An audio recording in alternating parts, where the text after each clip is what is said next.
50 ரூபாவா? 50 ரூபாவா? ஓகேண்ணா. ஹலோ, ஆமாம்மா ஆமாம்மா, சிக்னல் மேலே நிற்கிறேன். ஆமாம், அதெல்லாம் அனுப்பிடுவோம். ஆமாம் போக மாட்டேங்கண்ணா, ஏதோ எரர் போடணும். திருப்பி காட்டுங்க. ஆமாம்மா, கோடம்பாக்கம் பிரிட்ஜ். ஆமாம்மா, அதெல்லாம் கரெக்டாக போய்டும் சிக்னல்னாலே. ஏதோ உங்க சைடு தான் எரர் போடலாம், போக மாட்டேங்குது. அது ஃபர்ஸ்ட் காமினா ஒழுங்கா சொல்லுப்பா. என்ன இது புரியலையம்மா, 5Gன்றாங்க, ஒன்றும் புரியலையம்மா.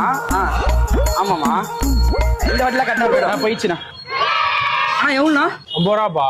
அதான் அவருதுலேயே போயிடுச்சேப்பா. அனுப்பிட்டியா? மச்சான், நான் குடுத்துட்டு போனாடா. இப்போ உங்க யாரா கொடுக்க சொன்னா? இப்போ தூக்கமே வராதா? கில்ட்டியா இருக்கா? என்னடா நீ பண்ற? மச்சான் புரியலடா, அதான் அனுப்பிட்டியா மச்சான்? டேய் 3 வாட்டி எரர்ல வந்தனால செக் பண்றதுக்காக 1 ரூபாய் அனுப்பிச்சு விட்டேன். 45 ரூபாய் அனுப்பிச்சு விட்டேன். மச்சான் என்ன மச்சான் சொல்ற? வச்சுக்காம அனுப்பிச்சு விட்றா. மச்சான் ஏய் அப்புறம் என்ன மயிருக்கடா வர அனுப்பிச்சு விட்றா. மச்சான்